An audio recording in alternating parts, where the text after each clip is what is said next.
Hare Krishna. Welcome to वैदिक village. आप सब लोगों का वैदिक विलेज में बहुत बहुत स्वागत है। तो जैसा कि पिछले वीडियो में हम देख रहे थे कि अर्जुन भगवान श्री कृष्ण से प्रश्न पूछते हैं कि हे कृष्ण, एक व्यक्ति अगर नहीं चाहते हुए भी क्यों गलत कार्यों के अंदर एंगेज होता है, क्यों पाप कर्म करता है। हमने देखा था कि हमारे जीवन के अंदर भी ऐसी बहुत सी सिचुएशंस होती हैं। हम देखते हैं कि हम किसी काम को करना नहीं चाहते, है ना। हमने एक स्टूडेंट के एग्जाम्पल को देखा था कि हर स्टूडेंट चाहता है कि उसकी दिनचर्या बहुत ही व्यवस्थित हो, वो सुबह जल्दी उठे, इतने घंटे पढ़े, सब चीज़ें एकदम अच्छे से करे। लेकिन कितने लोग कर पाते हैं, है ना। और हमने पाप की डेफिनेशन भी देखी थी कि पाप का मतलब सिर्फ मतलब कोई बहुत बड़ा पाप, सिर्फ बहुत ही गलत काम है वो नहीं। पाप छोटे से छोटे पाप से लेके और बड़े से बड़ा पाप हो सकता है। फॉर एग्जांपल, अपनी ड्यूटी को अच्छे से नहीं करना, ये भी एक पाप है ना। अगर एक स्टूडेंट अच्छे से पढ़ नहीं रहा है, एक टीचर अच्छे से पढ़ा नहीं रहा है, अपनी ड्यूटी को अच्छे से नहीं करना भी एक पाप की श्रेणी में आता है, वो भले ही छोटा हो या बड़ा हो। तो आज की क्लास में हम ये देखेंगे कि भगवान श्री कृष्ण अर्जुन को क्या उत्तर देते हैं, इस चीज़ का उत्तर आखिर है क्या। तो हम पढ़ रहे हैं Bhagavad Gita as it is से। आज का जो श्लोक है वो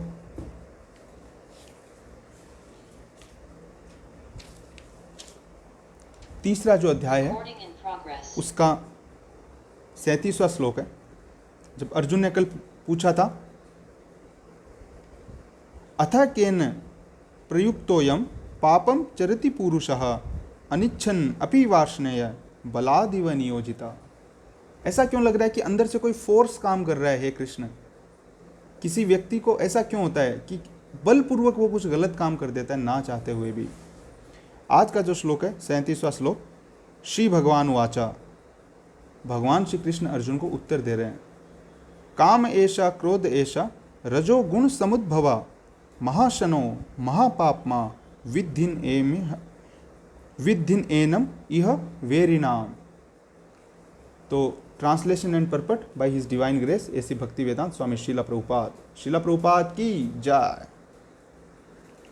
काम एष क्रोध एष रजो गुण समुद्भवा महाशनो महापापमा विद्धि एनम इह वेरिनाम।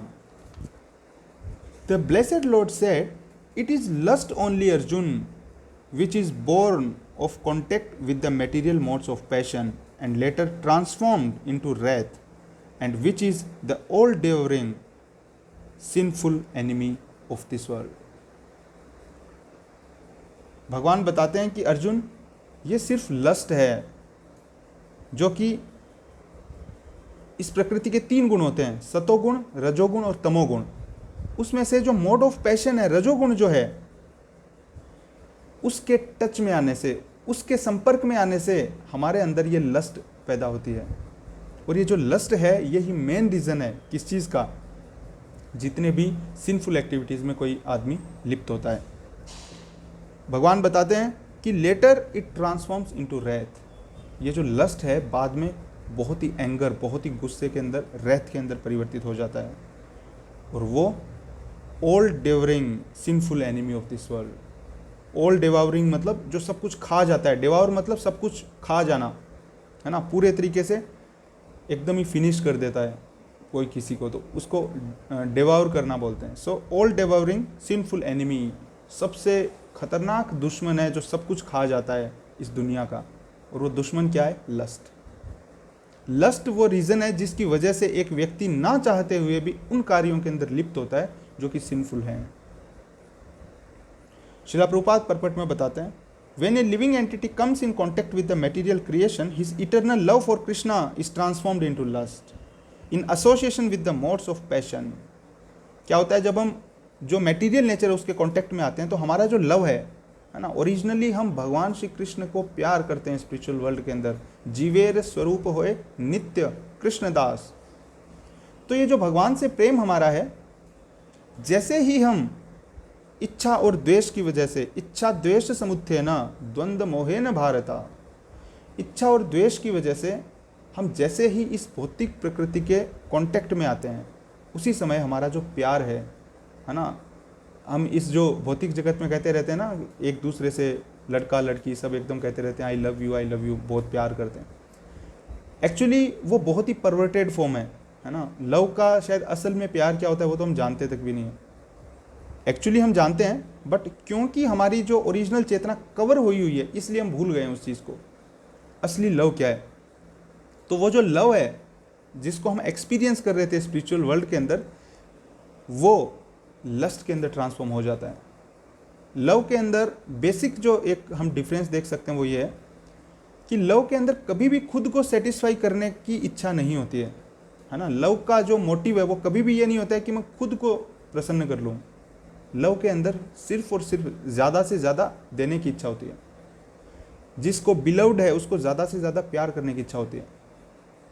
शिला प्रभुपाद कहते हैं कि इस मटेरियल वर्ल्ड के अंदर वैसे तो कोई लव है नहीं, लेकिन अगर फिर भी किसी लव को देखना है तो एक माँ और बेटे के या माँ और बेटी का जो है उसको देखा जा सकता है। वो काफ़ी हद तक प्योर होता है इस मटेरियल वर्ल्ड में भी। एक माँ अपने बेटे या बेटी की जिस हिसाब से ध्यान रखती है बचपन से, एकदम निस्वार्थ भाव से, है ना, उनको पता भी नहीं बड़ा हो कि वो क्या करेगा या क्या करेगी, कुछ नहीं, लेकिन उसके बाद भी एक माँ कितना ज़्यादा केयर करती है। बदले में कुछ भी उस वक्त उसको कुछ भी एक्सपेक्टेड नहीं होता है, बच्चा कुछ भी प्रॉमिस नहीं करता है कि मैं ये करूँगा, बट फिर भी माँ उसके लिए करती है। वो एक उदाहरण है इस मटेरियल वर्ल्ड में देखा जा सकता है। ऐसा नहीं है कि उसमें भी स्वार्थ नहीं है, वो भी है, बट समझने के लिए मैं आशा करता हूँ आप समझ गए होंगे कहने की भावना क्या है। प्रभुपाद बताते हैं कि in other words the sense of love of God becomes transformed into lust as milk in contact with the sour tamarind is transformed into yoghurt. जैसे एक प्योर दूध होता है, लेकिन वो जैसे इमली के टच में आता है तो वो दही बन जाता है। उसी हिसाब से हमारा जो प्यार है वो हमारी इच्छा, द्वेष, इस मटेरियल नेचर के रजोगुण जो हैं उसके कांटेक्ट में आते ही दूध से दही मतलब लव से लस्ट का फॉर्म ले लेता है। Then again the lust is unsatisfied. और लस्ट का मतलब क्या होता है? अनबोनाफाइड डिजायर, है ना। अगर लस्ट को बेसिकली समझें तो क्या है? अनबोनाफाइड डिजायर। लस्ट कई चीज़ों की हो सकती है। Lust for money, lust for power, lust for carnal desires, lust for opposite sex. Lust कई तरीके की हो सकती है। लस्ट का बेसिक मतलब है अनबोनाफाइड डिजायर। जिस चीज़ पे आपका राइट नहीं है आप उसको भी एंजॉय करने की सोच रहे हो, वो लस्ट है ना। ये धन मेरा नहीं है, दूसरे को देख के मैं सोच रहा हूँ कि नहीं नहीं ये धन मेरा होना चाहिए, वो लस्ट का फॉर्म है। दूसरे की मतलब शास्त्र बताते हैं कि एक पुरुष जो है अपनी धर्मपत्नी के अलावा जो कोई भी स्त्री है उनको सबको माँ के तौर पे देखना चाहिए। चाणक्य पंडित बताते हैं कि मात्रवत परदारेषु परद्रव्येषु लोष्टवत आत्मवत सर्वभूतेषु यह पश्यति स पंडिता। दूसरों के धन को जो एक मिट्टी के ढेले के समान समझता है, जो दूसरों की पराई स्त्री जो है अपनी खुद की धर्मपत्नी को छोड़ के और कोई भी स्त्री है उन सबको माँ के समान समझता है, वो असल में पंडित है। तो अगर वो ये सब नहीं समझता है, दूसरे के धन को भी खुद का समझना चाहता है ना, या रावण की तरह दूसरों की संपत्ति, दूसरों का जो मतलब वाइफ है, दूसरों की जो ऑपोजिट सेक्स है, जिस भी अनबोनाफाइड तरीके से अगर उसको फुलफिल करने की कोशिश करते हैं, वो सब चीज़ें लस्ट के कैटेगरी में आती है, क्योंकि वो बोनाफाइड नहीं है ना। ईशोपनिषद कहता है कि ईशावाशम इदम सर्वम, है ना, तेन त्यक्तेन भुंजिता। ये जितना भी सब कुछ दिख रहा है वो भगवान का उस पर अधिकार है, लेकिन भगवान ने सबको अपने कोटे का दिया हुआ है ना, अपने अधिकार का दिया हुआ है। हम सिर्फ उसको ले सकते हैं, तेन त्यक्तेन भुंजिता। अगर हम सिर्फ उतना लेते हैं जितना हमारा कोटा है तो ठीक है, अगर लेकिन उससे ज़्यादा हम अनबोनाफाइड तरीके से लेना चाहते हैं तो वो लस्ट का फॉर्म कहलाता है। शिला प्रभुपाद बताते हैं कि जब ये लस्ट फुलफिल नहीं होती है ना, जब हम चाहते हैं वो चीज़ भी हमें नहीं मिलती है, भले ही वो अनबोनाफाइड हो, तो फिर हमें गुस्सा आ जाता है ना। पड़ोसी के पास तो इतनी खतरनाक गाड़ी है, मेरे पास नहीं है। पहले तो इच्छा हुई, वो इच्छा पूरी नहीं हुई तो फिर गुस्से में भी रहने लग गए, उनका घर तो इतना अच्छा है, हमारा घर तो अच्छा नहीं है, और फिर धीरे धीरे फ्रस्ट्रेट हो गए, गुस्सा भी हो गए। फिर प्रभुपाद आगे बताते हैं कि ये जो लस्ट है Therefore, the lust is the greatest enemy of living entity, and it is the lust only which induces the pure living entity to remain entangled in the material world. ये लस्ट ही है, अनबोनाफाइड Dzire है, वही एकमात्र reason है जिसकी वजह से हम इस मटेरियल वर्ल्ड के अंदर एंटेंगल रहते हैं. क्यों रहते हैं? डिजायर ही तो है मेन. गलत चीज़ों की डिजायर करना ही तो सबसे बड़ी समस्या है हमारे साथ. फॉर एग्जाम्पल, एक स्टूडेंट के तौर पे ही हम समझ लेते हैं कि एक स्टूडेंट है, उसकी सही इच्छा क्या है?